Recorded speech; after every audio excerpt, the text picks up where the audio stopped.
जैसा कि last episode में हमने देखा कि फैंग जिंगजियान मार्शल हॉल के हेडक्वार्टर्स में पहुंच जाता है और वहां पर पहुंचकर वो अपनी फैमिली को कॉल करता है और एंशिएंट सिविलाइजेशन के ट्रायल पर जाने से पहले अपनी फैमिली को गुड बाय करता है। जिसके बाद हम देखते हैं कि वहां पर एक वॉरियर आता है और फैंग को बताता है कि ब्रदर हमारे चलने का टाइम हो गया। जिसके बाद हम देखते हैं कि वो सभी वॉरियर्स मिलकर लीडर होंग के रूम में चले जाते हैं। तो लीडर होंग उन्हें एक न्यू वॉरियर से इंट्रोड्यूस करवाते हैं और बताते हैं कि ये याओ राव है और ये तुम सब लोगों को सेफली एंशिएंट सिविलाइजेशन की रूइंस नंबर 9 तक लेकर जाएगी।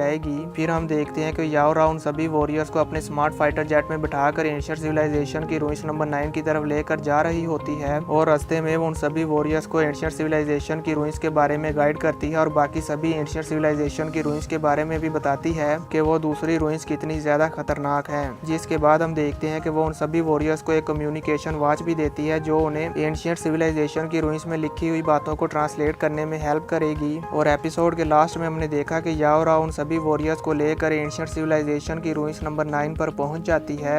अब आगे ये एपिसोड भी स्टार्ट होता है बिल्कुल उसी सीन से जहां पर हम देखते हैं कि उनका स्मार्ट फाइटर जेट अमेज़न के जंगल्स में लैंड हो जाता है। जिसके बाद याओ राव और वो सभी वॉरियर्स एंशिएंट सिविलाइजेशन की रूइंस की तरफ चले जाते हैं। अब हम देखते हैं कि वहां पर बहुत सारे सोल्जर्स होते हैं जो एंशिएंट सिविलाइजेशन की रूइंस पर रिसर्च कर रहे होते हैं। जिसके बाद हम देखते हैं कि वहां पर जमीन में से एक लिफ्ट बाहर आती है और उसमें से एक आदमी निकल कर आता है। एल्डर याओ राव और वो सभी वॉरियर्स उसी आदमी का वेट कर रहे होते हैं। जिसके बाद हम देखते हैं कि वो आदमी सीधा इनके सामने आ जाता है। एल्डर याओ राव उन सभी वॉरियर्स को उस आदमी के साथ इंट्रोड्यूस करवाती है और कहती है कि ये इंस्पेक्टर वेलिडमीर है और इस एंशिएंट सिविलाइजेशन का सारा काम इन्हें मालूम है और यही इस एंशिएंट सिविलाइजेशन को संभाल रहे हैं। अब यहाँ से आगे मैं नहीं जा सकती, इंस्पेक्टर वेलिडमीर ही आपको एंशिएंट सिविलाइजेशन की रूइंस में लेकर जाएंगे और मुझे उम्मीद है कि आप सभी वॉरियर्स इस ट्रायल में सर्वाइव कर जाएंगे और मैं आपसे दोबारा जरूर मिलूंगी। एल्डर याओ राव की ये बात सुनकर सभी वॉरियर्स इंस्पेक्टर वेलिडमीर को ग्रीट करते हैं। जिसके बाद हम देखते हैं कि वो सभी वॉरियर्स इंस्पेक्टर वेलिडमीर के साथ उसी लिफ्ट में चले जाते हैं जिस लिफ्ट में से इंस्पेक्टर वेलिडमीर आए थे। अब व्यू चेंज होता है और हम देखते हैं कि वो सभी लिफ्ट में से बाहर आकर एंशिएंट सिविलाइजेशन के इंटरेस्ट की तरफ जा रहे होते हैं। और फिर जब इंस्पेक्टर वेलिडमीर एंशिएंट सिविलाइजेशन की बेस में पहुंच जाते हैं तो वो उन सभी का वहां पर वेलकम करते हैं। हम देखते हैं कि यहाँ पर एक और रिसर्चर टीम होती है जो यहाँ पर एंशिएंट सिविलाइजेशन पर रिसर्च कर रही होती है। और जैसे इंस्पेक्टर वेलिडमीर और वो सभी वॉरियर्स वहां पर जाते हैं तो वहां पर मौजूद वो सभी सोल्जर इंस्पेक्टर वेलिडमीर और इन सभी वॉरियर्स को सैल्यूट करते हैं। जिसके बाद इंस्पेक्टर वेलिडमीर वहां पर मौजूद सोल्जर से कहते हैं कि एंशिएंट सिविलाइजेशन की रूइंस का एंट्रेंस गेट ओपन करें। इंस्पेक्टर वेलिडमीर की ये बात सुनकर वहां पर मौजूद वो सोल्जर गेट को ओपन कर देता है। जिसके बाद इंस्पेक्टर वेलिडमीर उन सभी को लेकर एंशिएंट सिविलाइजेशन की रूइंस के अंदर इंटर हो जाते हैं। अब हम देखते हैं कि वो सभी वॉरियर्स और इंस्पेक्टर वेलिडमीर उस एंशिएंट सिविलाइजेशन की रूइंस के अंदर चलते जा रहे होते हैं। तभी फैंग को सामने एक मिरर नजर आता है और फैंग उसे देखकर हैरान हो जाता है और कहता है ये मिरर।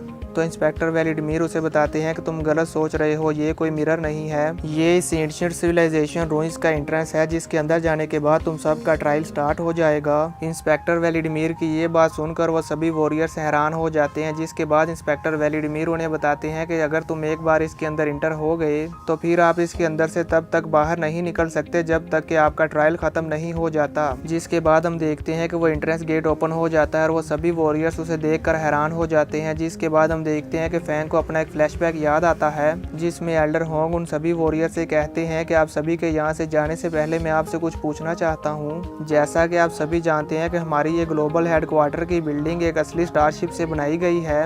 ये सुनकर वो सभी वॉरियर्स हैरान हो जाते हैं और कहते हैं कि ये बिल्डिंग एक रियल स्पेसशिप से बनाई गई है। वो अभी ये सोच ही रहे होते हैं कि तभी लीडर होंग उन्हें कहते हैं कि अगर हम इस बिल्डिंग की डिफेंसिव पावर जमीन पर मौजूद दूसरी बिल्डिंग से कंपेयर करें तो इस बिल्डिंग की डिफेंसिव पावर बहुत ही ज्यादा है। आमतौर पर अगर हम दूसरी बिल्डिंग्स की बात करें, जब भी कोई बीस्ट वेव आती है तो वो उन सभी बिल्डिंग्स को डिस्ट्रॉय कर देते हैं, जबकि हमारी इस बिल्डिंग को डिस्ट्रॉय कर पाना उन मॉन्स्टर्स के लिए बहुत ही ज्यादा मुश्किल है और वो हमारे इस हेडक्वार्टर की बिल्डिंग को चाह कर भी डिस्ट्रॉय नहीं कर सकते। यहाँ तक कि वो हमारे इस हेडक्वार्टर की बिल्डिंग की एक दीवार को भी डिस्ट्रॉय नहीं कर सकते क्योंकि उन मॉन्स्टर के लिए ये बहुत ही ज्यादा पावरफुल है। इसके अलावा मैं तुम सब वॉरियर्स को ये भी बताना चाहता हूँ कि इस जमीन पर ऐसी बहुत सारी एंशिएंट सिविलाइजेशन की रूइंस है जिन पर पहुंच पाना बहुत ही ज़्यादा मुश्किल है। आप सबको क्या लगता है कि हमारा उन एंशिएंट सिविलाइजेशन की रूइंस तक पहुंच पाना मुश्किल क्यों है? हम देखते हैं कि वहां पर मौजूद कोई भी वॉरियर लीडर होंग के सवाल का जवाब नहीं दे पाता तो फैंग बोलता है, इसका मतलब है कि हमारी ज़मीन पर एक बहुत ही ज़्यादा पावरफुल सिविलाइजेशन आ चुकी है जो हमसे छुप कर उन पुरानी एंशिएंट सिविलाइजेशन रूइंस के अंदर रहती है।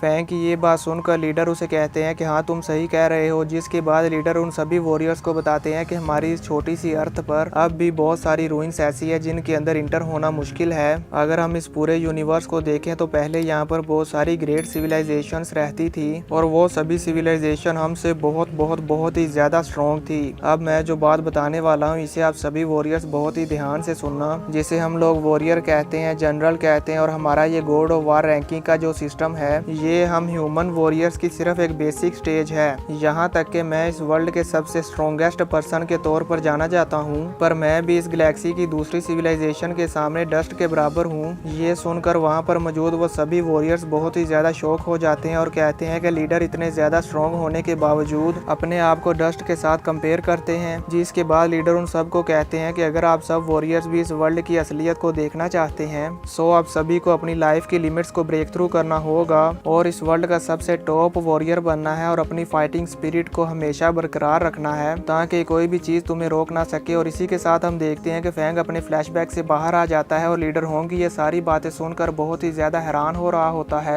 लीडर होंग की ये मोटिवेशनल स्पीच सुनने के बाद फैंग भी मुस्कुराता है और अपनी हेवनली फॉरबिडन शटल के फ्लाइंग नाइफ्स को बाहर निकाल लेता है। जिसके बाद फैंग उन सभी वॉरियर से आगे बढ़ते हुए बड़े ही अमेजिंग स्टाइल में अपना हेवनली फॉरबिडन शटल का आर्मर पहन लेता है। फैंग को इस तरह से अपने आर्मर को पहनते हुए देखकर वो सभी वॉरियर्स और इंस्पेक्टर वेलिडमीर भी हैरान हो जाते हैं और साथ ही साथ वो सब लोग खुश भी होते हैं क्योंकि फैंग ने उन सब से पहले आगे बढ़ने की हिम्मत की। जिसके बाद हम देखते हैं कि फैंग उस रूइंस की इंट्रेंस में जाने के लिए बिल्कुल रेडी होता है। तभी फैंग का वो फ्रेंड टियान यू आगे आता है और फैंग के कंधे पर हाथ रखते हुए कहता है, ब्रदर फैंग तुम्हारे ट्रायल के लिए तुम्हें गुड लक। तो फैंग भी उसे कहता है तुम्हें भी। जिसके बाद फैंग इंस्पेक्टर वेलिडमीर से इजाजत लेकर उस एंशिएंट सिविलाइजेशन की रूइंस के अंदर इंटर हो जाता है। जिसके बाद वो सभी वॉरियर्स भी फैंग के पीछे पीछे उस एंट्रेंस के अंदर इंटर हो जाते हैं। जिसके बाद वो एंट्रेंस क्लोज हो जाता है। अब हम देखते हैं कि इंस्पेक्टर वेलिडमीर एक प्यारी सी मुस्कुराहट देते हुए वहां से वापस रिसर्च बेस में चले जाते हैं और इसी के साथ ये एपिसोड खत्म हो जाता है।